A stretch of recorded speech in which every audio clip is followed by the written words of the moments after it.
세계에서 문화적으로 가장 인기가 없는 나라가 어디일까요? 맞습니다. 중국입니다. 중국은 특유의 촌스러운 문화를 고집해 노래면 노래, 영화면 영화, 드라마면 드라마 모두 해외에서 인기를 끌지 못하고 있는데요.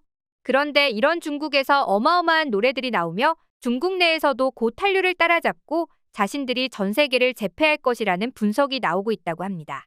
그렇게 자신들이 자부심을 가졌던 음악들, 그런데 알고 보니 이것들이 한국의 노래를 가져다 만들었다는 사실에 망연자실하고 말았다는데요.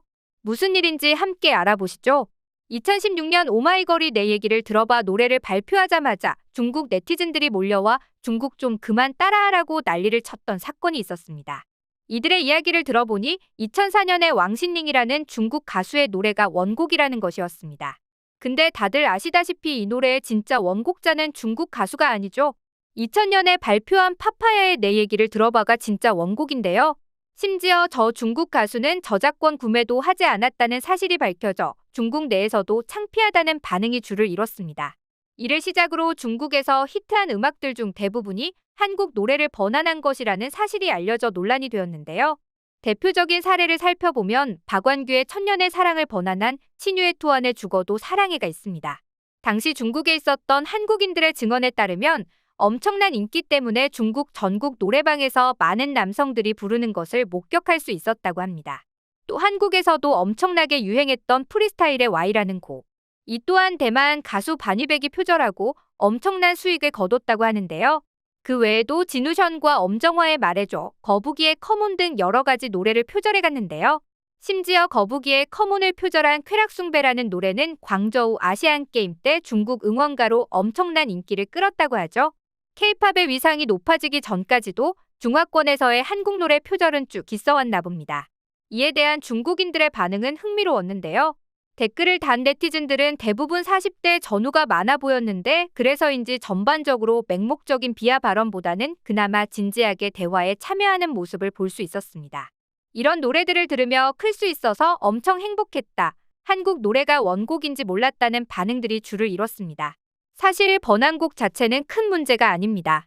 작사는 어렵지 않고 음반을 만드는 것보다는 기존 곡의 가사만 바꿔 부르는 게 인기도 끌고 돈도 벌 수 있으니 당연한 선택입니다. 문제는 원곡 출처를 제대로 표기하지 않거나 번안곡인지조차 알리지 않는 경우가 많다는 점입니다. 현재 중국에서는 한한령 이후 중국 정부가 한류 콘텐츠 수입을 제한하면서 중국 업계는 아예 허락 없이 한국 콘텐츠를 가져다 쓰기 시작했는데요. 중국 각지에서 한국 아이돌 그룹의 곡을 그대로 가져다가 자신들의 곡이라고 주장하는 사례가 급증했습니다. 심지어 멜로디뿐만 아니라 편곡, 심지어 뮤직비디오 구성까지 그대로 베끼는 경우가 늘어났는데요. 중국의 유명 아이돌 그룹 TF보이즈가 한류 스타 엑소의 뮤직비디오를 표절했다는 의혹이 중국 네티즌 사이에서 일어났습니다.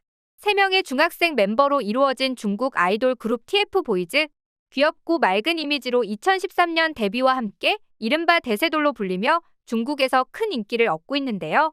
이들의 신곡 양의 뮤직비디오가 공개되자 국내 그룹 엑소의 12월의 기정 뮤직비디오를 따라한 것 아니냐는 의혹이 제기됐습니다. 눈이 내리는 풍경부터 피아노를 치는 모습, 그림을 그리는 설정과 강아지를 안고 있는 모습까지. 이는 무조건 표절이었는데요. 중국 누리꾼들은 이렇게 창의성이 없느냐며 표절을 인정하는 비판부터 비슷하지만 표절이라고는 할 수 없다며 양심적인 네티즌과 비양심적인 네티즌이 싸우고 있었습니다. 대체 중국 음악은 왜 이렇게 창의성이 없는 것일까요? 이에 대해 수많은 전문가들은 여러 가지 이유를 들며 절대 중국은 한국 음악을 따라잡을 수 없다고 얘기했는데요.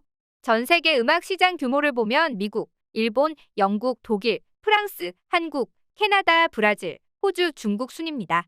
한국은 인구에 비해 시장이 굉장히 크다고 볼 수 있습니다. 반면 중국은 경제 규모나 인구를 고려하면 이상할 정도로 음악 시장이 작습니다. 이럴 수밖에 없는 것은 저작권을 제대로 보호하지 않는 중국 정부 때문인데요. 중국에서는 아직도 어렵지 않게 불법 복제된 노래 파일들을 구할 수 있습니다. 이는 음원에만 그치는 것이 아니라 중국 최대 온라인 쇼핑몰인 타오바오에서는 K-팝 가수들의 초상권을 가볍게 무시하고 있는 상품들이 적지 않습니다. 중국 사람들은 주머니 사정도 좋지 못한데 쉽게 짝퉁을 찾을 수 있기 때문에 자연스럽게 불법 복제된 노래를 듣게 되니 음악 시장의 규모가 경제 규모와 인구만큼 커질 수 없는 것입니다. 그뿐만이 아닙니다. 중국 음악계가 새로운 스타를 배출하지 못하는 가장 큰 이유는 특별히 큰 노력을 하지 않아도 많은 돈을 벌 수 있기 때문입니다. 외국 가수들의 공연이 막혀있는 상황에서 중국 가수들은 중국 내에서만 활동해도 엄청난 콘서트 이익과 광고, 모델료를 벌 수 있는데 굳이 힘들게 해외 진출을 위해 노력할 필요가 없는 것입니다. 하지만 이런 행동들이 그들을 더욱 고립시키고 있습니다. 현재 중화권의 최고 인기 가수는 대만의 주걸륜인데요. FM 뮤직이 발표한 2022년 중국 대륙의 최고 유행곡 탑100 차트에서 주걸륜이 여전히 차트를 장악할 정도였죠.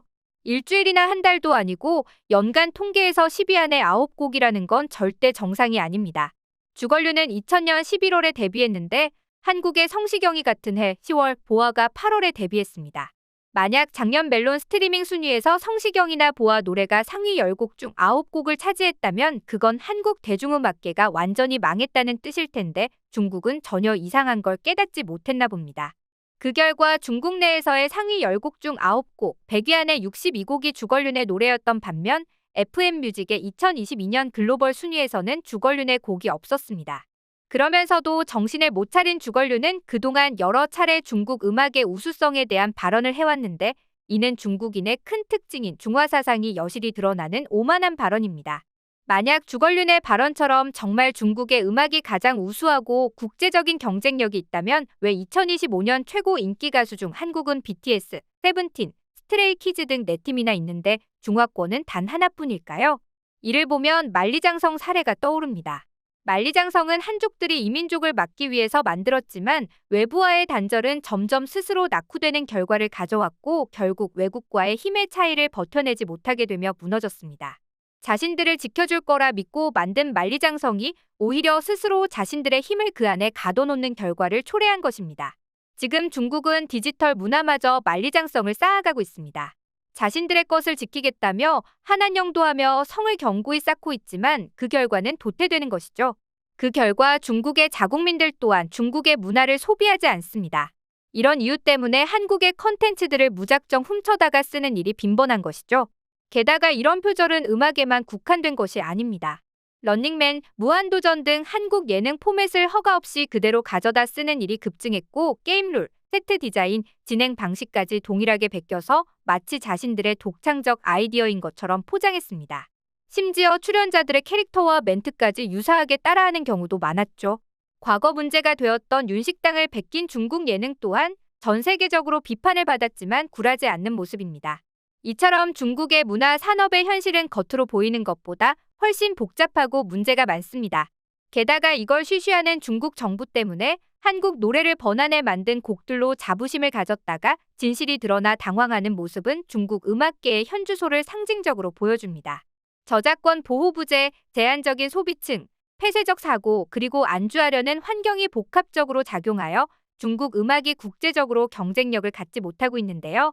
진정한 문화적 영향력은 자국 내 독점이 아닌 세계적 경쟁에서 나온다는 사실을 중국 문화계가 언제 깨달을지 주목됩니다.